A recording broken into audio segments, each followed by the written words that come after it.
Welcome to Decarbonizing Commerce, where we explore what's new, interesting, and actionable at the intersection of climate innovation and commerce. I'm your host, Keith Anderson, and together we'll meet entrepreneurs and innovators reinventing retail, e-commerce, and consumer products through the lenses of low carbon and commercial viability. Welcome to the Decarbonizing Commerce podcast. I'm your host, Keith Anderson, and our guest this week is Ryan Lupberger, founder and CEO of Cleancult, a cleaning company with a focus on ingredients that are better for you and better for the planet and less wasteful packaging. And Cleancult is a brand that, like many, started in the direct-to-consumer channel, but has been expanding distribution in brick-and-mortar mass. And it was really interesting to me to hear some of Ryan's experience in thinking about how to meet both retailers and consumers where they are in terms of education and behavior change as they're trying to drive awareness with a different product form and unconventional packaging, drive trial, and change behavior. So it's a very rich discussion. We also get into fundraising and other challenges of growing business in a category. So I'm eager for you to meet Ryan Lupberger, CEO and founder of Cleancult. Ryan, good to see you. Thanks for joining us for the Decarbonizing Commerce podcast. Thanks so much for having me today. Looking forward to it. Why don't we kick things off just by learning a little bit about your background and the founding story of Cleancult? Yeah. So personally, I'm crunchy. I was born in Boulder, Colorado. So grew up with a lifestyle and better for you everything, better food, better products. We looked at every ingredient list, and it was just frankly like imbued in the lifestyle of where I grew up.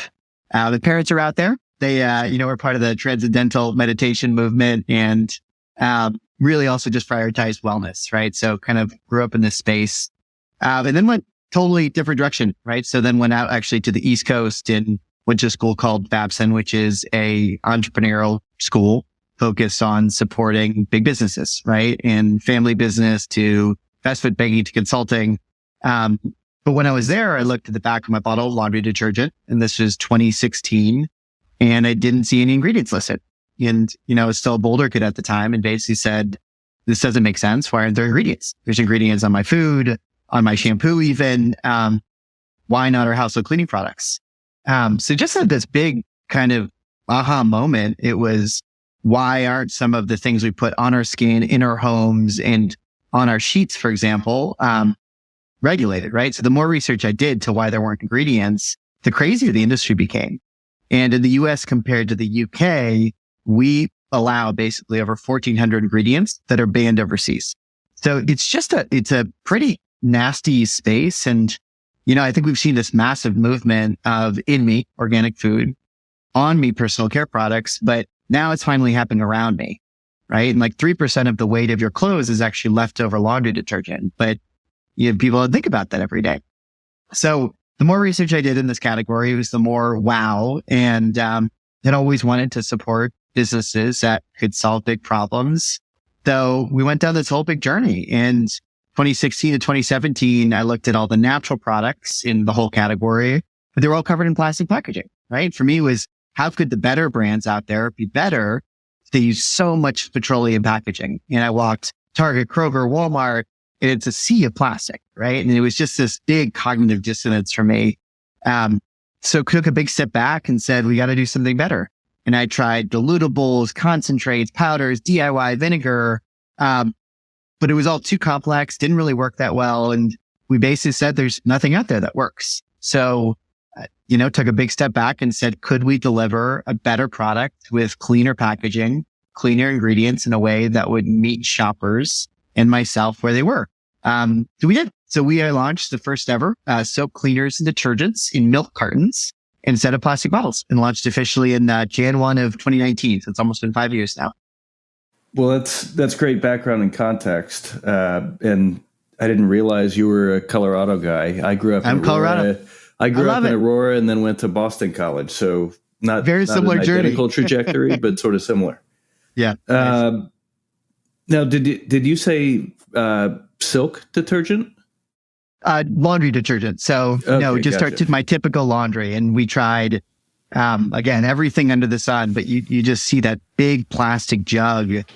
And just for me, it never made sense. And, the more research you do in this history of this category is the crazier it becomes because, really in the last only 20 years that we started selling and making cleaning products in plastic products.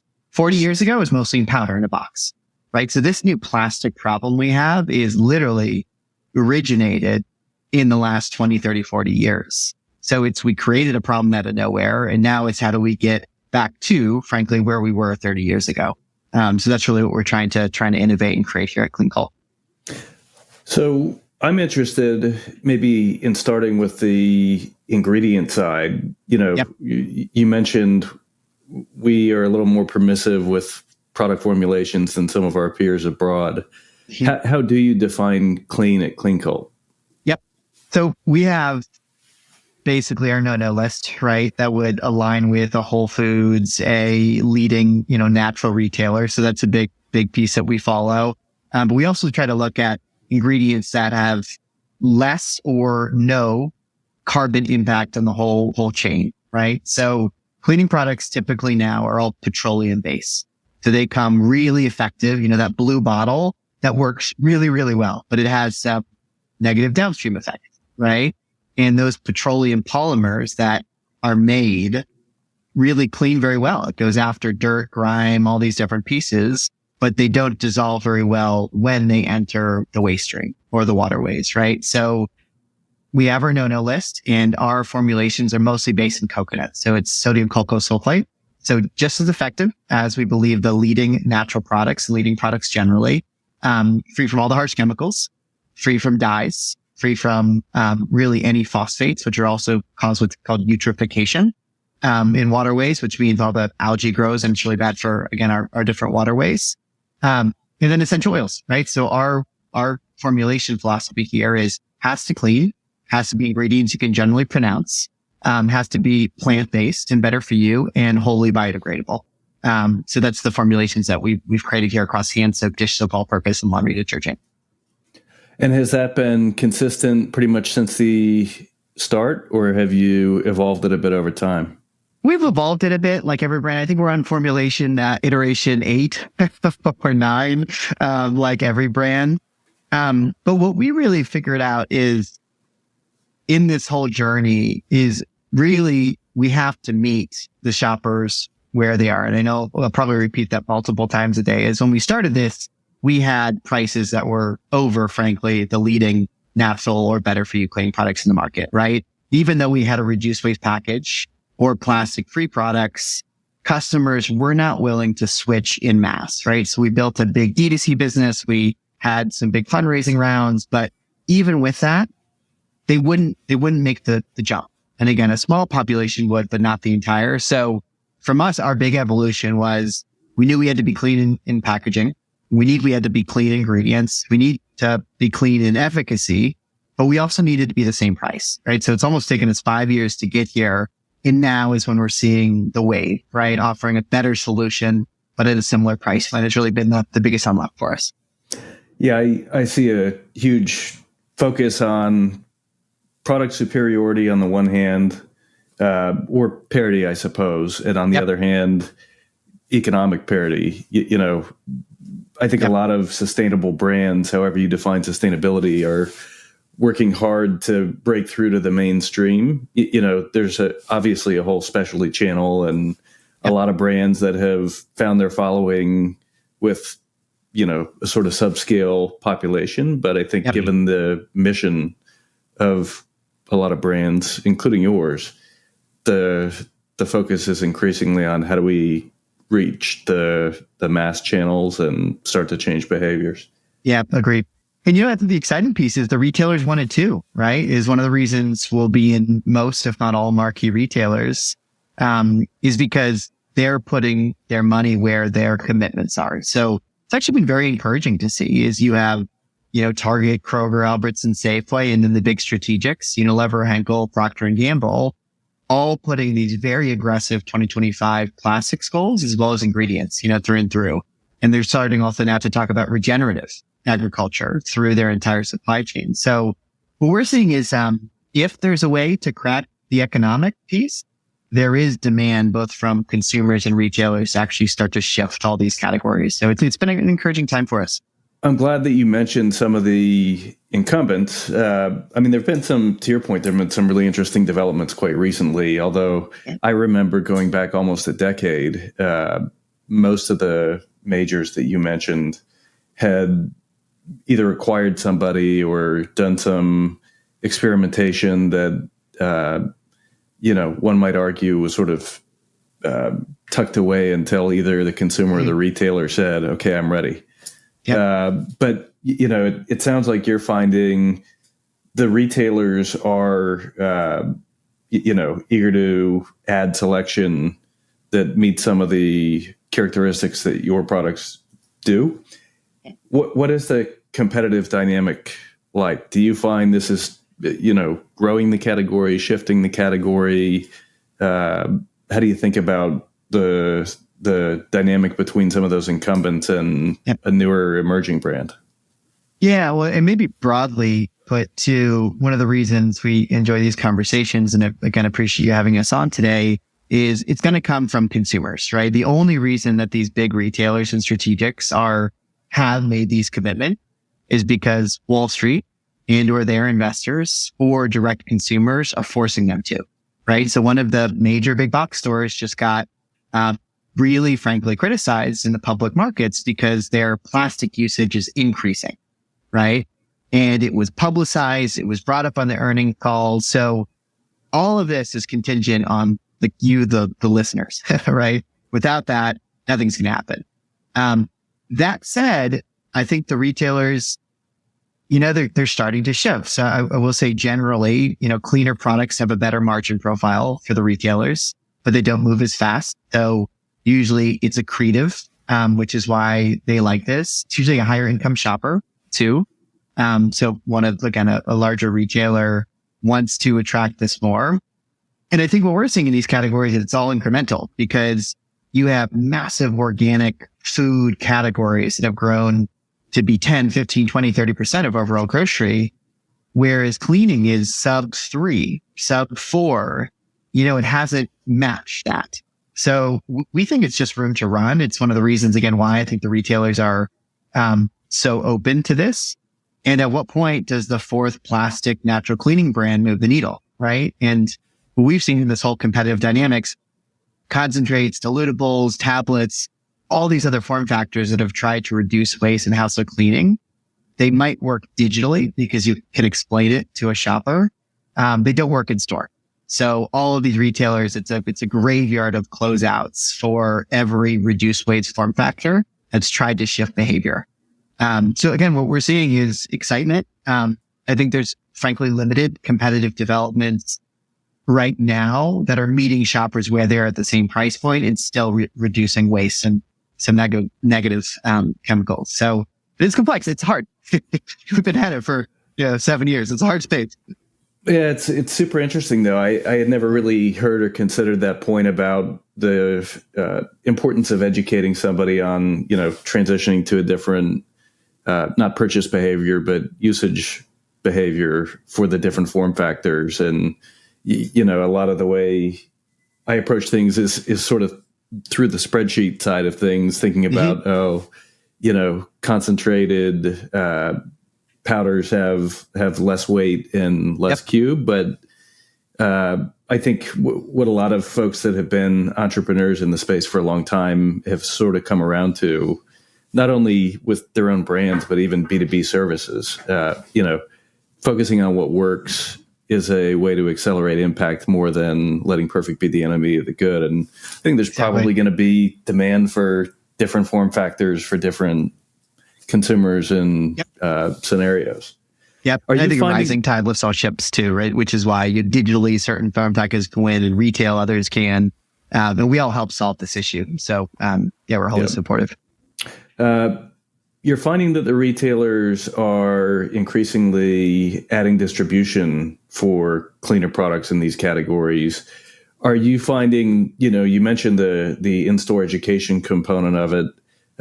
Is that a necessity in your case? And are the retailers creating, wayfinding and other opportunities to help shoppers find and consider the products? Or is that stuff that you still got to do independently? Yeah, I think yes and no. We'd always love more wayfinding with all of our partners, but I think the way we've designed this model is how do we be so obvious that it does its education on shelf, right? So originally we just had our milk cart and it was ingredient first. So it focused on our coconut based ingredients. And frankly, it didn't work on shelf. There was a broad confusion of why and how and why is my cleaning products in a milk carton. We spent 2.5 years redesigning to solve for A, it's a cleaning product, B, this reduces waste, and C, it's premium, right? And finally, we think we've nailed it where there is no education on shelf. Of course, there's some because no one's ever seen a milk carton in these categories, but it's like, I get it's a refill. I get it's less plastic. I get it's premium. I get it's better ingredients, right? So a lot of what we do is education on shelf, and it's taken 7 iterations, also packaging to get here. The other big piece we launched was the first filled and refillable aluminum bottles in the category. So when we started this brand, 5 years ago, only refills. And we developed the technology, the intellectual property, and all of these pieces for the refills. But what we found is even though we're winning amongst refills and cleaning, you have this whole ready to use that makes up 80-90% of the category. Like you don't start with a refill. So I think the other big piece is we launched our aluminum bottles, and that was an intentional sustainability choice for us because truthfully, we don't believe in single use aluminum being a better sustainable form factor. We believe in aluminum as opposed to what? Frankly, single use plastic. Single-use glass is aluminum it's just like the reusable bags. If you're using a different reusable bag every time, it's a lot of carbon, right? Yeah. It's challenging to make. So for us, it's like, how do we take a big step back and say what is exactly. So we think we've cracked it, right? It is a filled and refillable aluminum bottle, right? That you refill using our cartons. And when people see it on shelf, they get it. So I think, again, it's we understand there's a lot of education to this, but we're trying to be the least amount of education in the space. How big of a factor is the conversation at retail? How big is refill in the conversation with retail? Do they view it as a barrier? Is it a driver? Do they think about some of the impacts it might have on loyalty and trip frequency and some of those things, building a basket? Yeah, I think that's the good news here. In these categories, you refill and refilling, it's gaining a lot of momentum, and it's been around for a while, right? So hand soap refills today in the category represents, depending on your channel, about 30% of total sales. So it's a lot, right? You think about even the big brands have big plastic tubs that you refill your hand soap. So and that's growing at almost 12, 14, 15% annual growth rate. So it's going very fast. Dish soap, it's about 20%. And people have gotten used to refilling their islands, right, in dish soap. And that's growing quickly. And with dish power spray, again, think about that blue bottle, there's a refill now. And frankly, the refill is, we believe, a profitability play from one of the big strategics because that big dish power spray trigger is very expensive. Right, for them. Mm-hmm. But that said, it's still more sustainable, right? So dish refills are now growing at a clip never seen before. All purpose, it's a challenging category in refilling because people haven't much yet, but there's more and more development of dilutables, right? So it's not a little cartridge or 2 ounces, but it could be 32 ounces that makes 128 ounces added to water. So we're seeing some movement there. And then laundry, it's kind of the Wild West right now because you're seeing sheets come into the market and completely disrupt liquids. You've seen pods come into the market, and our cartons are just direct dose, right? You just directly dose into your machine. We're seeing these concentrated laundry detergents come out 32 ounces, it is really gaining momentum. So we believe, again, there's a lot of support from retailers, again, potentially because of the margin profile and sustainability. But we think there's a lot of momentum across refilling right now. Hey folks, this is the part of the show where we say thank you and see you soon to the general audience, plus and higher tier members of Decarbonize.co. Stay tuned for the rest of the episode.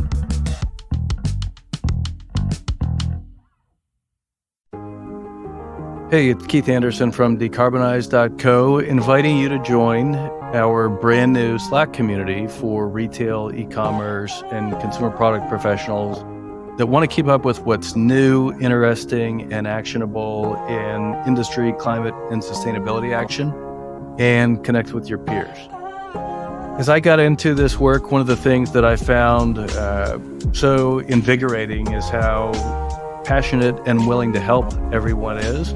But I haven't found a community composed of people across functions in the industry that are working in or want to work in climate and sustainability. And so we're launching the community to connect both sustainability experts and practitioners and people in conventional roles like product design, packaging, supply chain, marketing, and merchandising to share their work, ask for help, connect about career opportunities, keep up with the latest industry development, and we'll be previewing who our upcoming guests on the podcast will be and giving you an opportunity to pose questions to our guests.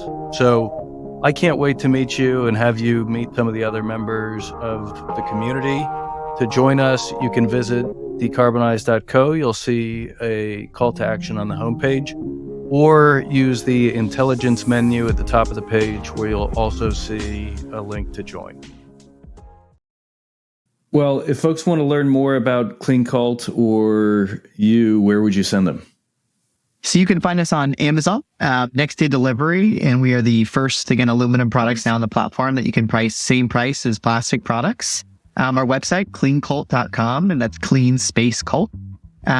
In the leading retailers, Albertsons, Kroger, Safeway, Walmart, all around you nationwide.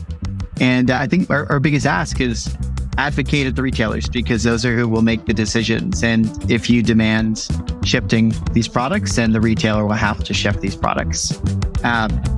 So we're really hopeful, and we see a lot of opportunity, and I think it's just the beginning for us and also the industry. Well, thanks very much for joining us. Great to have you on the show. Likewise. Thank you again for having me today. Thanks for listening. I'm Keith Anderson, the executive producer and host of Decarbonizing Commerce. Sonic Futures handles audio, music, and video production. If you enjoy the show, we'd really appreciate it if you took a moment to subscribe and leave a review or share it with a colleague.